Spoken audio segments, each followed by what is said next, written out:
जब कोई शिप या वेसल समंदर में होती है तो उसको सिर्फ समंदरी तूफान और ऊंची ऊंची लहरों से ही मुकाबला नहीं करना पड़ता, बल्कि कुछ और अनएक्सपेक्टेड चैलेंजेस का भी सामना करना पड़ता है, जैसा कि पायरेट अटैक्स। और सोमालियन पायरेट्स इस काम के लिए दुनिया भर में मशहूर हैं। इंटरनेशनल मैरीटाइम ब्यूरो के मुताबिक हर साल शिपिंग इंडस्ट्री को 16 अरब यूएस डॉलर्स का नुकसान उठाना पड़ता है। इस नुकसान की वजह ट्रांसपोर्ट डिलेज भी हैं, लेकिन सबसे बड़ा फैक्टर पायरेसी पैदा करती है। सोमालियन पायरेट्स के अटैक करने की सिर्फ चंद लोकेशंस हैं। एक है सोमालियन सी, दूसरे नंबर पे आता है गाडाफुई चैनल, तीसरी और सबसे इम्पोर्टेंट लोकेशन है गल्फ ऑफ एडन। वो तमाम शिप्स जिनको एशिया से यूरोप जाना होता है, वो गल्फ ऑफ एडन को इस्तेमाल करके सुइज कैनाल के जरिए मेडिटेरेनियन सी में निकलती हैं। पूरी दुनिया की ट्रेड का एक बहुत बड़ा हिस्सा गल्फ ऑफ एडन को इस्तेमाल करता है, जिसमें सबसे ज्यादा ऑयल ट्रांसपोर्ट वेसल्स होती हैं, और यहीं पर सोमालियन पायरेट्स के हमलों का खतरा रहता है। ज़ेम टीवी की वीडियोस में एक बार फिर से खुशामदीद। नाजरीन, पिछले कई सौ नहीं कई हजार सालों से पायरेसी शिपिंग इंडस्ट्री के लिए एक बहुत बड़ा मसला रही है। पहले पायरेट्स इतने एडवांस्ड नहीं होते थे, लेकिन अब मॉडर्न टेक्नोलॉजी की मदद से जहां पायरेट्स भी एडवांस्ड हुए हैं, वहीं एंटी पायरेसी टेक्निक्स और वेपन्स भी एडवांस्ड हो चुके हैं। गुड्स ट्रांसपोर्ट वेसल इनका मेन टारगेट होती है, क्योंकि इस किस्म की शिप में कम से कम क्रू होता है, जबकि इनमें करोड़ों डॉलर की मालियत के गुड्स जा रहे होते हैं। ज्यादातर पायरेट्स का टारगेट शिप के क्रू को मारना नहीं, बल्कि वो शिप पर अपना कब्जा जमा कर या कैप्टन को किडनैप कर लेते हैं, या फिर पूरी शिप को होस्टेज बनाकर शिपिंग कंपनी से लाखों डॉलर्स की डिमांड करते हैं। ये एक दो नहीं बल्कि कई बोट्स में सवार होकर आते हैं, जिसमें पायरेट्स की तादाद हजारों में भी रिकॉर्ड की जा चुकी है।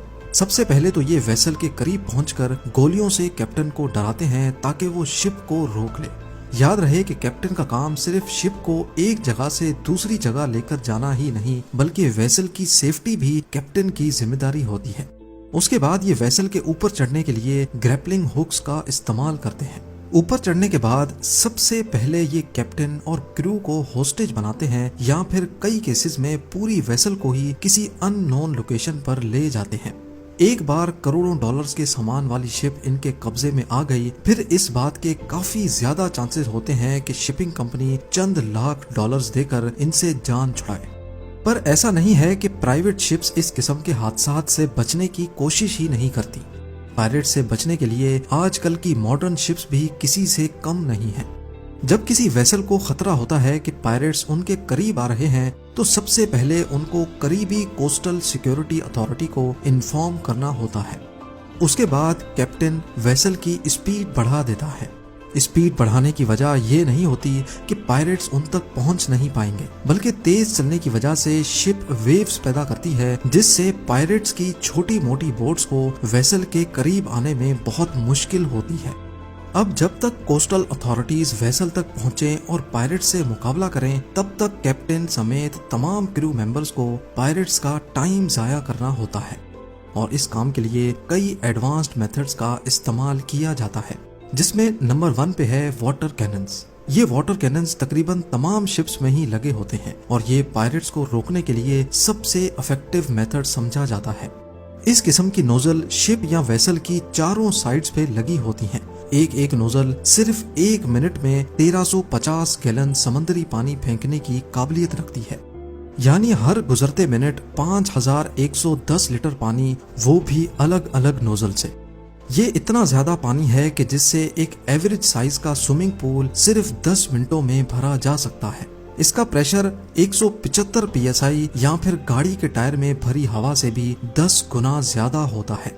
इतना ज्यादा प्रेशर जब पायरेट्स पर पड़ता है तो वो उनको बोट से गिरा देता है, और हत्ता के पूरी बोट को भी उल्टा सकता है। मेरीन ग्रेड स्टेनलेस स्टील से बनी इस नोजल को ऑपरेशंस रूम में बैठे क्रू मेंबर्स एक जॉय स्टिक की मदद से ऑपरेट कर रहे होते हैं, और इनको ऑटो पे भी रखा जा सकता है। जब इतना ज्यादा प्रेशर का पानी पायरेट्स की बोट पे पड़ता है, तो उनकी ऑपरेट करने की काबिलियत बहुत कम रह जाती है, और ज्यादा वक्त वो अपने आप को संभालने में ही लगा देते हैं। अगर फिर भी वो वेसल के करीब पहुंचने में कामयाब हो जाएं, या उनके पास कोई बड़ी यॉट हो, तो वाटर कैनन का निशाना उनकी यॉट पर करके उसको दूर धकेला जा सकता है। नंबर 2, वाटर कैनन के अलावा कई शिप्स में इस तरह के व्हील्स भी लगे होते हैं जिससे पायरेट्स की बोट के अंदर पानी भरा जाता है। जब पायरेट्स वेसल के करीब पहुंचने में कामयाब हो जाएं, तब इन व्हील्स को ऑन कर दिया जाता है। इसमें से निकलने वाले पानी की वजह से पायरेट्स की बोट्स में पानी भर जाता है और बोट की स्पीड कम हो जाती है। ऐसी सिचुएशन में अंदर बैठे पायरेट्स को मजबूरन वेसल से दूर हटना पड़ता है। Number 3, P traps. उस सिचुएशन में जब ये दोनों मेथड्स काम ना आए तब इस्तेमाल किया जाता है पी ट्रैप्स को। ये शिप की दोनों साइड्स में बाहर निकले हार्ड स्टील के फ्रेम्स होते हैं जिसमें स्टील वायर्स लगी होती हैं। जैसे ही पायरेट वेसल के करीब आते हैं, स्टील वायर्स को पानी में छोड़ दिया जाता है। पायरेट्स ज्यादातर स्पीड बोट्स का इस्तेमाल करते हैं जिसमें एक प्रोपेलर लगा होता है। ये स्टील वायर्स उस प्रोपेलर में जाकर फंस जाती हैं जिससे बोट का इंजन स्टक हो जाता है, जैम हो जाता है। पायरेट्स बोट के इंजन को स्टील वायर से छुड़ाने में लग जाते हैं और अल्टीमेटली उनका कीमती वक्त जाया हो रहा होता है। नंबर 4, LRAD या फिर लॉन्ग रेंज एक्यूस्टिक डिवाइस। ये खास डिवाइस असल में ऐसी साउंड बीम जनरेट करती है जिसको सुनते ही इंसान दूर भागना चाहता है। इसकी रेंज 5 किलोमीटर तक होती है और ये कुछ इस तरह की आवाज पैदा करती है। इस साउंड की पिच बहुत ज्यादा होती है, इतनी ज्यादा कि इसको इंसान बर्दाश्त ही नहीं कर सकता। LRAD को ना सिर्फ एंटी पायरेसी ऑपरेशंस में इस्तेमाल किया जाता है बल्कि अक्सर औकात प्रोटेस्टर्स को भी भगाने के काम में लाया जाता है। नंबर 5, इन तमाम मेथड्स के अलावा पायरेट अटैक्स की सूरत में कई वेसल्स में इलेक्ट्रिक फेंस लगा दी जाती है। इस फेंस में इतनी ज्यादा वोल्टेज तो नहीं होती कि किसी की मौत हो जाए, पर इसको हाथ लगाना इतना आसान भी नहीं होता।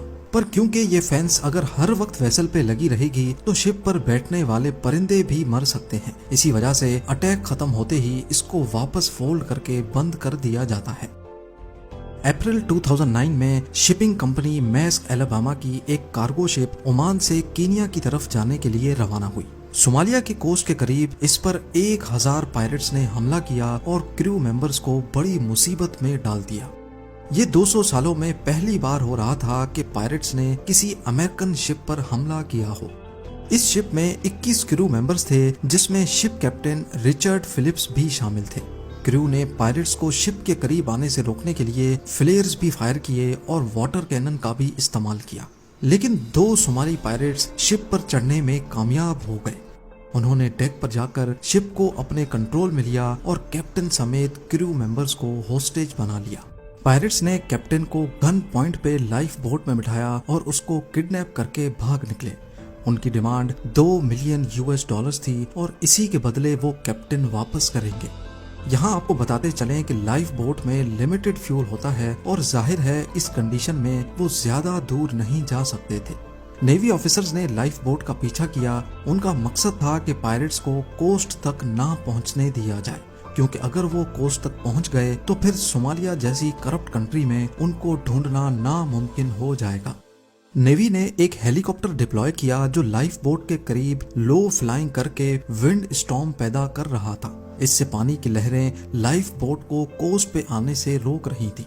बिला आखिर एक अमेरिकन शिप को लाइफ बोट के रास्ते में खड़ा करके उसका रास्ता रोक दिया गया।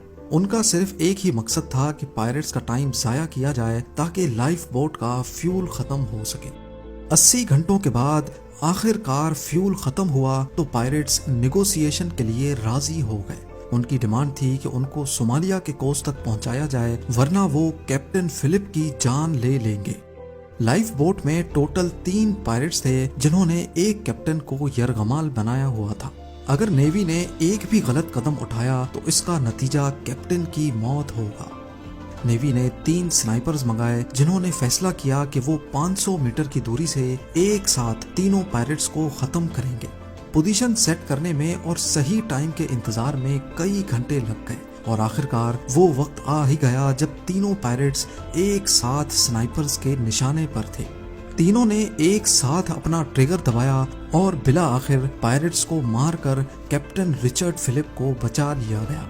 उम्मीद है जेम टीवी की ये वीडियो भी आप लोग भरपूर लाइक और शेयर करेंगे। आप लोगों के प्यार भरे कमेंट्स का बेहद शुक्रिया। मिलते हैं अगली शानदार वीडियो में।